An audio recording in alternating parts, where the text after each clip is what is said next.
So yun mga Dabarkads, mga kabiyaya, isang mabiyayang araw po sa ating lahat. So kung napapansin nyo, hindi ko na nasusuot yung mga uniform ko from TVJ. Kasi mga Dabarkads, no, ayusin ko lang yung mic ko, masyadong malapit sa nguso ko. Alam nyo ba yun? Kasi syempre, pirmado na ni Enyo Master, kaya hindi na natin pwede suotin yun.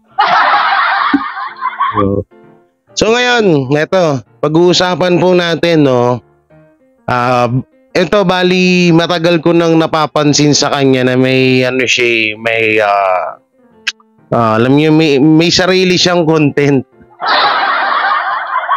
Wait lang, ayusin ko yung TVJ ko. Yan, nagkatumba-tumba na. Siguro mga isang buwan, makikita nyo na yung damit dyan. Pati yung mga yan, nakadikit na siya sa pader. Pag napaprint ko na yung damit na may signature ni Henyo Master, no? Pati yung black, no? Ano ko rin dyan. Alam nyo, maraming nag-aalok sa akin ngayon na bibilhin. Totoo lang, marami ho. Marami yung nagchat sa akin, lalo na yung mga OFW, may bibili pa nga sa akin 70,000. Binibenta yung damit kong puti, pati yung black. Oo, bali tig 70,000 daw yung isa. Sabi ko, kahit gipit ako, hindi ko bibenta. Binibili sa akin, tapos kasama, etong picture ayaw kasi nandiyan mukha ko . Yung yung damit lang, tapos yung itim na damit, no, binibili sa akin ng yung isa 70k, yung isa 50k. No, bali yung isang tao 70, isa daw nitong t-shirt ko. Tapos yung isang tao naman 50k ang bili niya. Binibili niya sa akin, no. So sabi ko naman, hindi ko po ito ibebenta. Hanggat buhay po ako, nandyan pa rin po yan.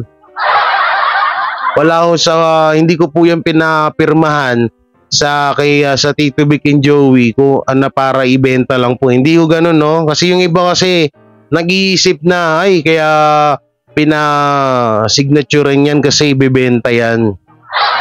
Hindi po ako katulad ni Anjo Iliana, ha? Hindi ako ganung tao. Marunong ako magpahalaga kung ano yung galing, lalo na sa mga kaibigan at isa sa mga iniidolo ko dito sa Pilipinas. Hindi ako ganon. No, kaya yung po diyan, yung mga nag-ano po diyan na bibili, yung dalawa, hindi ko na po kayo papangalanan. Ako po yung nangihingi ng pasensya sa inyo na hindi ko po pinagbebenta po or hindi ko po pinagbibili itong mga damit ko na galing sa Tito Vic and Joey. Pasensya na ho kayo, hindi ko talaga kaya . Tsaka hindi ko naman po intention na pinapirmahan yan para ibenta. No, ang intention ko diyan, kaya ako pinasignaturean is nilagay sa bahay ko. Isa na sa mga ko yan kayamanan ko yan . So malaking isa sa mga gamit ko na napakaganda ng sentimental value. Kaya hindi ko ibebenta ho yan, no? Para sa mga bumibili po diyan, ha, pasensya na po kayo, wag po kayong magalit sa akin. Yung iba nagagalit sa akin . Sabi yung unang pangatlong nagtanong, sabi niya, "Naku, maluluma, kay Boss Toyo mo lang ibebenta yan." Kahit po si Boss Toyo pumunta siya sa akin, hindi ko po ibebenta. Promise po yan. So yun, now, mapunta na tayo sa topic natin. Ito kasi po, may isa pong reactor ng TVJ na kilala nyo. So papangalanan natin din siya, no, maya-maya. No, ito po, hindi po ako nakikipag-away. Hindi po ako nakikipag-away sa kanya. Kung ano man ang niya rito sa video na to. Pero, ang pangit kasi dito, pati rin po kasi kami madadamay sa ginagawa niya ito.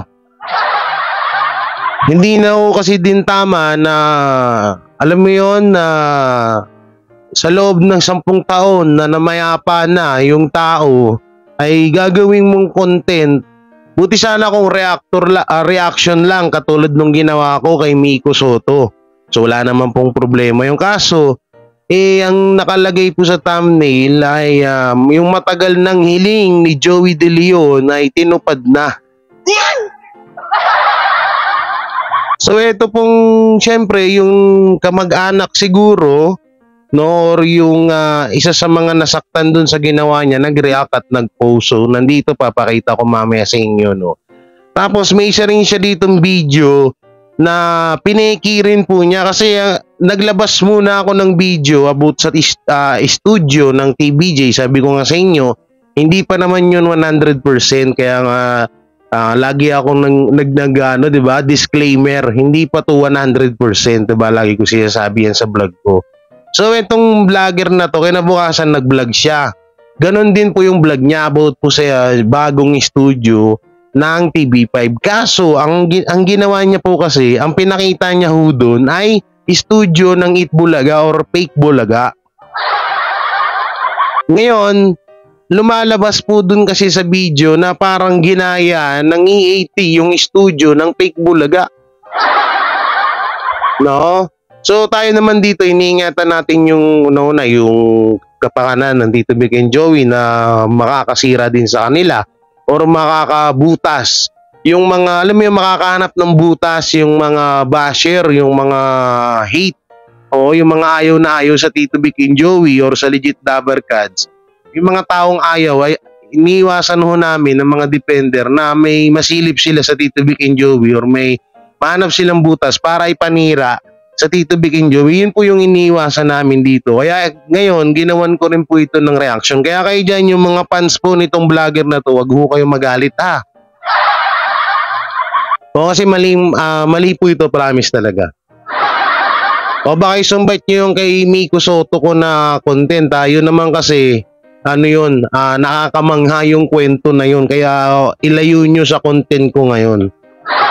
Although parehas na namayapa na, normal naman po ito, disclaimer tayo to, naman si disclaimer. Disclaimer po tayo ha. Alam ko na parehas na ho silang patay. So wala naman pong problema na i-content yung patay or yung namayapa, na wala naman nung problema doon, basta maganda at maayos po yung kwento at yung pagre-reaction. Kaso ang pangit to kasi dito sa vlogger na to or sa defender na to, ewan ko, alam ko nagpapakita na rin siya ng mukha eh. Kasi sabi ko sa inyo, hindi namin i-recommend ng mga TBJ defender, hindi namin mai-recommend yung mga taong una-una yung mga vlogger na boses lang yung naririnig.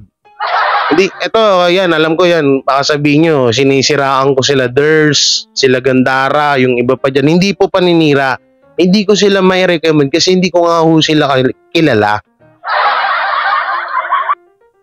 Malay nyo, yung yung tawag dito, yung sinusuportahan nyo, yung mga minsan na napapanood natin ng mga vlog na voice over lang din, mamaya sila din yan. Kasi itong re-reactionan natin na to, may konti lang naman, may konting hawig na boses niya doon sa reactor or sa vlogger ng Aldab na naninira sa E80. Wala naman, lang naman, parang konti lang naman, pero gaya na sinabi ko, hindi nga 100%, no?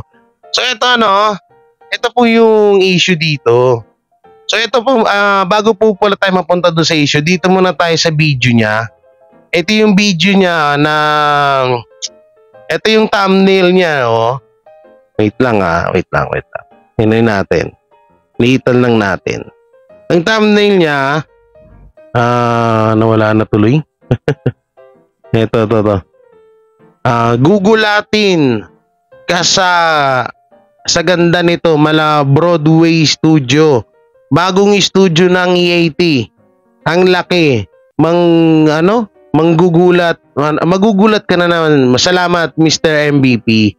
So ito po, bali itong vlogger na to ay kilalang kilala nyo, Sa mga ibang vlog niya naman, wala naman ng problema. Dito lang, tsaka ito yung sa pinakahuling topic ko natin. Dito sa, ito yung title niya, TBJ Breaking News, Mr. MVP's This Real, bagong studio. No, kasi nung kasi baka ang iniisip ko nito baka baka ginaya niya yung ginawa ko. So doon siya kumuha ng idea. Ngayon, syempre napanood na yung iba, ayaw na nung ulitin yung mga napapanood sa ibang mga vlogger. So gumawa siya ng content niya. Ngayon, nang pinakita niya po yung mga bagong studio po dito, yun po yung studio nung fake Bulaga nung nag-alisan na po ang Tito Vic and Joey doon. So marami din po dito naniwala at umasa. Kaya nga ako sinasabihan ko kayo, nagdi-disclaimer nga ako na hindi po 100%. No, sabi-sabi pa lang. Kaya ngayon lang yun lagi yung sinasabi ko para hindi nga kayo umasa na uy, aasa tayo na may bagong studio. So sino masisira doon? Ako, tsaka si Mr. MVP, di ba? Kaya hindi ako sasabihin ko na 100% na sure ako. Hindi ko sinasabi yung gano'n pag hindi ko sure. Naglalabas ako ng issue pero or nagtatopic ako pero parang lang yun paabang or pa-excitement sa inyo pero sinasabi ko nga hindi 100% na sure. So ito, panoorin natin yung video niya. Hey guys, magandang tanghali. Siguro naman kilala nyo na siya, no? Dito po sa tahanan po ng TBJ, ang TV5. Pero bago ang lahat, nais ko magpasalamat muli sa inyong walang sawang pag-support at pagmamahal sa mga host po ng EAT at pati na rin po sa mga daily updates patungkol po sa kanilang lahat. Maraming salamat po sa inyong pananatilit pag-suporta. Eto na, simulan na po natin guys. Mr. MVP, ayan. Nangako po siya noon na bibigyan po ng mas malaking studio ang EAT. Mukhang malapit na pong matupad po yon. Kaya po nang pinakita po noon itong studio po na to na isa sa mga studio na ito, yung studio na yan, sa Revampo Night Bulaga yan. Ay, hindi pa pala. Sa iba pa pala itong, tama ba? Wait lang ha. Sa ibang studio po ito, hindi po ito yung studio ng TV5. Hindi po yan yun. No, meron pa siya ipapakita diyan yung sa Revamp Night Bulaga. Hindi po ito yung pinaka-actual na ginagamit mismo nila. Nagkaroon kasi ng leak para ipakita po yung studio po na to na isa sa mga yan nakikita nyo yung studio na yan sa Revamp Night Bulaga yan. Yan po yung itsura ng studio niya kasi pinalitan ho nila nung umalis po ang Tito Vic and Joey kaya nga revamp, diba? No, kaya revamp kasi sila lahat yan, pati yung mga upuan, yung design, pinalitan ho nila yung pera na lang sa title. O, tigas mukha nila Ngayon dito kasi, ito nga, sabi ko nga, yung nilabas ko kasi na content na yung mapatungkol sa studio ng TV5 ay hindi po ito kasi itong studio na to ay sa fake Bulaga po ito. Hindi po ito yung sa studio ng TV5 or ng TBJ. Hindi po ito yun. Yung sinasabing bago, hindi po ito yun. Alam nyo sa totoo, lang po, maliit po. Maliit. So, nandito pa yung water boy natin. Thank you sa water boy. Tambak na ako ng tubig dito Naulitin ko, ito po, maliit po ito. Maliit yan. Kung halimbawa man na matuloy yung studio dun sa Novaliches. Ano ba yun? Nakalimutan ko yung lugar na yun. Basta nandiyan sa vlog ko, mas maliit po ito. Napakalaki po nung studio na yun kung sakaling yun ang gagawing bagong studio ng Tito Vic and Joey. Ito yung sa Revamp Night Bulaga. Hindi po ito yun. Ako na ako nagsasabi sa inyo, maniwala po kayo sa akin mga kadabarkads. Alam nyo naman ako, marami akong galamay. Galamay talaga. Yung mga ibang video nga nasa akin pa Pero hindi ko nilalabas yun, hindi ko nilalabas. Respeto tayo sa mga sa mga nasa taas, di ba? Okay, tuloy natin. Parang hindi hinala po ng mga legit fans na ito po yung bagong studio po ng TV5 or ng EAT dito po sa TV5. Kaya masasabi natin guys, sana nga ito po yung pinaka-inaantay po ng malaking studio para mas marami po makapasok sa loob, di ba? At pinanghahawakan pa rin po ng lahat po ng legit fans at gustong makapanood po sa loob po ng studio itong pinangako ni Mr. MVP na mas malaki para mas maraming makapanood ng live on studio kasi talagang super marami pong mga legit covercast and gustong makapasok pero hindi lang talaga totally Ayaw nilang pumasok doon bro kasi nga sa fake bulaga yun. Hindi kasi yun. Ewan ko kung sino nag-send sa'yo. Pero dito naman sa video na to, hindi niya naman winin 100% yung pagkakasabi niya na ito nga yung studio, no? Pero, kung ikaw ba naman ay isa kang content creator, syempre, i-check mo muna kung saan ba galing yung picture na yun. So, titignan mo muna kung totoo ba to or hindi. Diba? Aminado ako, nagbablog din ako nang hindi ko pa pinapanood, hindi ko chine-check. Pero sa bandang dulo ng video ko, ikinokorek ko. No? Ikinokorek ko yung nangyayaring issue kaya maliwanag sa iba. Eto kasi dito bro, ano to ulitin ko, AR reaction, hindi ako nakikipag-away sa'yo ha. Dahil kapag ewan ko sa'yo, kung pag napanood mo tong video ko, kapag inaway mo ko, ewan ko na lang sa'yo. Ewan ko na lang sa'yo bro ha. Hindi ako nakipag-away sa'yo. Kinokorek kita kasi mali yung ginagawa mo. Eto ano pa to, okay lang to, katiting to. Pero yung nasa dulo ng video natin, na yun yung pangit na ginawa niya at burado na yung video.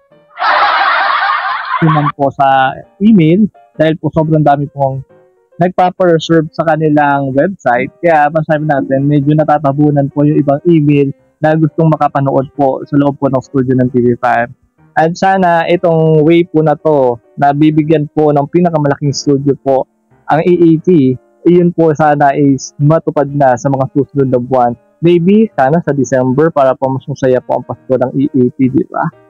At si Rendon ngayon ay umiiyak dahil po sa nawala niya pong... Oo, wala na akong pakialam niya kay Rendon.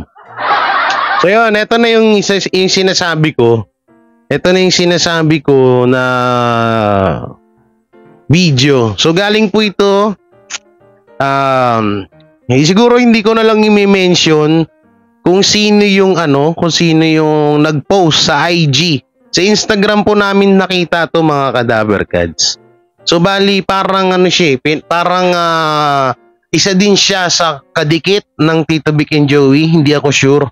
Pero pagkakaalam ko ay isa siya sa mga alam niya kung ano ang history or totoong kwento nitong matandang babae na to at ni Joey De Leon. No, so eto ito yung makikita nyo dyan sa screen, yung kanyang title ng kanyang video, TBJ, hala, totoo nga. Joey, tinupad ang hiling ng lahat. Tuwang-tuwa ang number 1 komedyante sa sinabi. So pinost po ito ni kahit pala hindi ko i-mention, doon pala yung pangalan ni Papi Sure. Si Papi Sure parang isa sa mga head ata ng TV5. Hindi ko masyadong or cameraman or baka kamag-anak ko nitong babae or yung matandang babae na nasa thumbnail. So ito sabi niya, ito yung post niya. Kasabay po nung picture ng video ni AR Reaction Vlog. So ito po sabi niya, may reaction lang ako dito sa AR Reaction Vlog sa YT. Di umano sa isang kasiyahan sa tahanan ni JDL kagabi ay tinupad niya ang hiling ng isang komedyante na gumawa sila ng pelikula next year. Ang naturang komedyante sa video ay ang tiyahin ni JDL, si Mami LB. Naku po, tiyahin pala to ni Enyo Master. Ano ka ba naman, AR reaction vlog? Ay. Ulitin ko Ang naturingang komedyante sa video ay ang tiyahin ni JDL, si Mami LB. Ano to? Tama ba ako? Malit kasi yung letre. Bilasanta. Ayun, LB Bilasanta na 10 years taon ng yumao noong 2013 pa. Sorry, napindot ko lang yung yung tawa na sound effects. Nung 2013 pa. Paki-verify naman mga pinost nyo. Yan. So naka-hashtag po dito si Sir Joey De Leon, siguro anak po ito ni Mami LB na si Ariel Bilasanta, tapos legit Sene De Leon. Basta may mga minention siya, may kita nyo naman dyan sa screen. Ang akala ko kanina is ano lang to, tiyahin nung nag-post. Yung pala, tiyahin pala to ni JDL na matagal nang patay. Tapos ginawan ng content at may paano-ano pa si AR, may pa tinupad pa.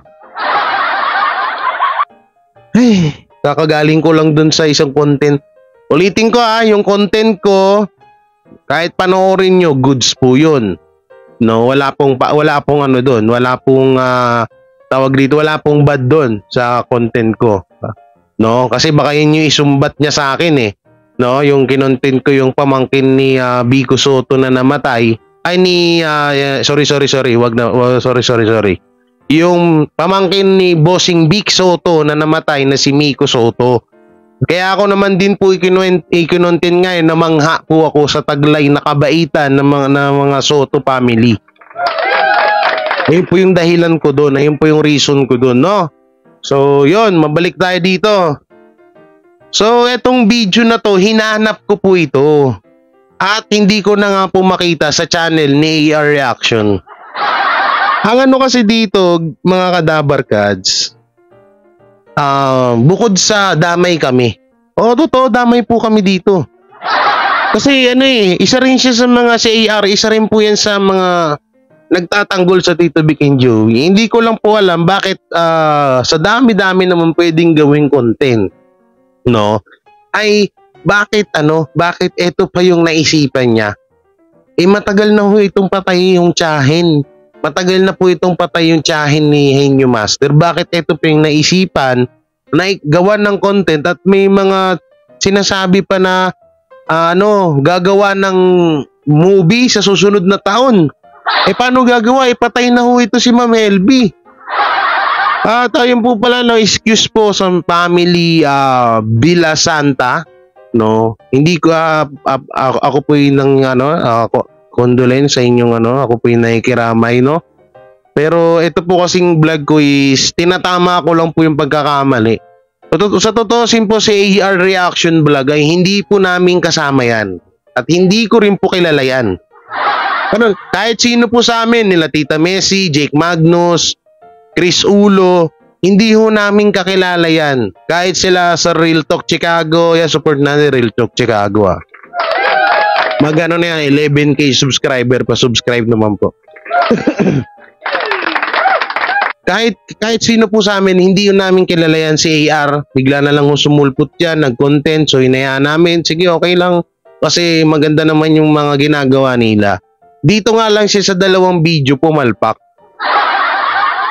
Kasi tingnan niyo yung thumbnail niya. Ako nag-clickbait din ako, pero rin yun ayon sa video. Kaso eto naman,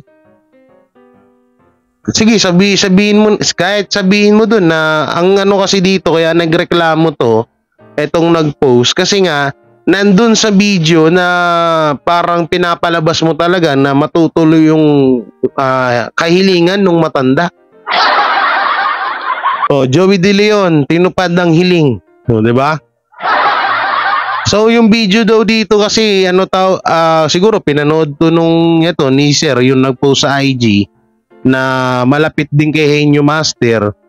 So pinanood siguro yung video at talagang alam mo yun, parang ginawang totoo ni AR Reaction yung issue, yung na to, tong kwento na to biruin nyo paano gagawa una yung picture ni Joey De Leon ni Henyo Master, no, ni Sir Joey, tapos etong ni paring Joey pala. Oo, kasi tawag niya sa amin ni Chris Ulo pare. No, ni paring Joey, no. Yung etong background na picture ni paring Joey na nandiyan sa screen na makikita nyo ngayon ay si studio, paano pa to sa bahay niya ho. Saka tignan nyo po, payat pa po si Henyo Master dito. Payat pa siya dito, hindi pa siya masyadong biro mo 10 years, ibig sabihin kung si Henyo Master is 75 na ngayon, mga nasa pa lang siya nito, mga 60, di ba? Tama ba ako? May na ako sa mat Ulitin ko yung basa sabi ni Papi Sure, may reaction lang ako dito sa AR Reaction Vlog sa YT. Di umano sa isang kasiyahan sa tahanan ni Joey De Leon kagabi ay tinupad niya ang hiling ng isang komedyante na gumawa sila ng pelikula next year.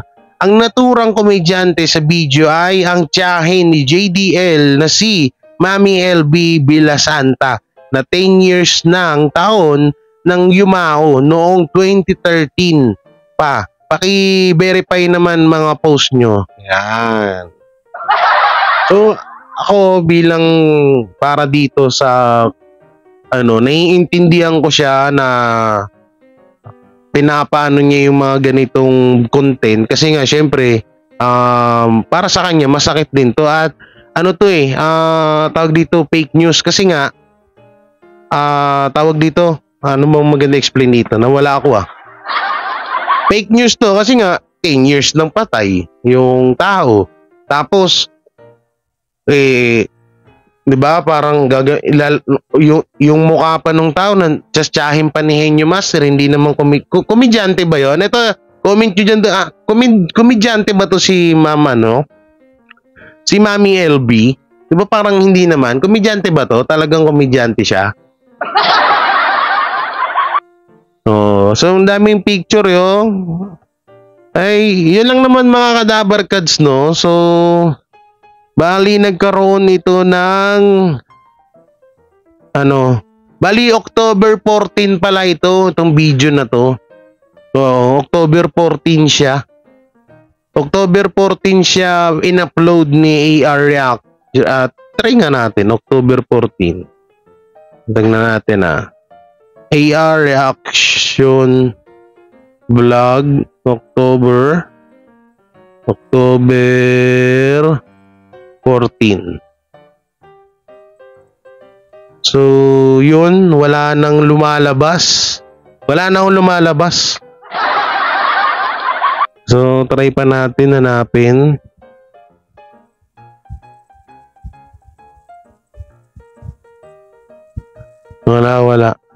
Wala na akong lumalabas. Hindi na akong lumalabas, siguro binura niya So yun AR, para sa akin sana mangingi ka na lang ng sorry dun sa tao. Okay, Henyo Master. Kasi alam ko rin naman isa ka rin sa nagtatanggol sa Tito Vic and Joey, no? Sana naman wag tayong dagdag bawas ng content or ng kwento kasi hindi lang ikaw yung masisira, pati rin kami. Damay-damay tayo rito lahat Yan, minsan tuloy yung mga basher nakakapagsalita ng mga fake news kayo, kasi may mga napapanood silang ganyan. AR, hindi ako nakikipag-away sa'yo Hindi ako nakikipag-away sa'yo. Pero kung aawayin mo ako, go ako dyan. Wala man problema sa akin yun. Tsaka hindi ako nakikipag-away sa hindi ko nakikita, hindi ko kilala. Oo, mga vlogger. Hindi ako pumapatol sa mga yung nagbo-voice reaction, ganun. Ewan ko lang kung nakikita na yung mukha ni AR. Tsaka si si Ders, ayan si Ders TV, napaka solid at okay po nung content niyan. No, so kung mapapanood mo to AR at sa mga followers ni AR Reaction Vlog diyan, etong ginawa ko is parang ano na lang ito sana ano na lang to, ayusin niya na lang or manghingi na lang siya ng kapatawaran dun sa ginawa niya kasi mali nga naman talaga yun. Ngayon kung ano niya to, kung parang iwawalang bahala niya to, nasa kanya din kasi baka pwedeng mangyari na parang hindi niya pansinin to para hindi alam niyo yun. Para hindi siya hindi ko papansinin yan para hindi maging mukhang totoo. Pwedeng ganun eh. Pero kung ako sa iyo bilang tawag dito, maghingi ka ng kapatawaran dun sa tao, yun sa mga kamag-anak ni Mami LB, kasi maling-mali nga talaga yung ginawa mo. So yan mga Dabarkads, kayo anong masasabi nyo sa video ito? I-comment nyo lang po dyan at syempre don't forget to like, share, comment and subscribe sa aking YouTube channel at pindot na lang din po yung bell button para lagi tayo updated sa ating mga video araw-araw. Busog ako busog na nag-backfire pa yung hininga ko, may tinool eh. So yan mga Dabarkads, no? So alam nyo naman tayo dito, ako hindi rin naman din ako perfecto na vlogger, hindi rin ako perfecto na reactor, pero ni minsan hindi ako nagdagdag bawas sa mga content ko, sa mga video ko, hindi ako gumawa ng kwento, hindi ako kasi kapag may hindi ako 100% na sure or may hindi ako siguradong topic na pinag-uusapan, sinasabi ko kaagad sa inyo yan na hindi 100% na sure. Kaya nakaka-aware kayo na pwedeng sabi-sabi lang yun, pwedeng di ba? No. Ako naman, tayo dito naman din kasi, syempre, pinapangalagaan din namin dito yung samahan namin kasi pwedeng madamay kami dito kasi nga, ang akala ng iba ay isang grupo kami. No. Ulitin ko, ang kagrupo ko lang, Chris Ulo, Jake Magnus, Tita Messi, Boy Sardinas, Real Talk Chicago, X-Crew, yan, si DJ Kyle 21, no? Kami lang po yan. Lahat po yan nakikita nyo mukha. Parang ganito, may malapad na mukha. Ito rin para, nagtataka ako.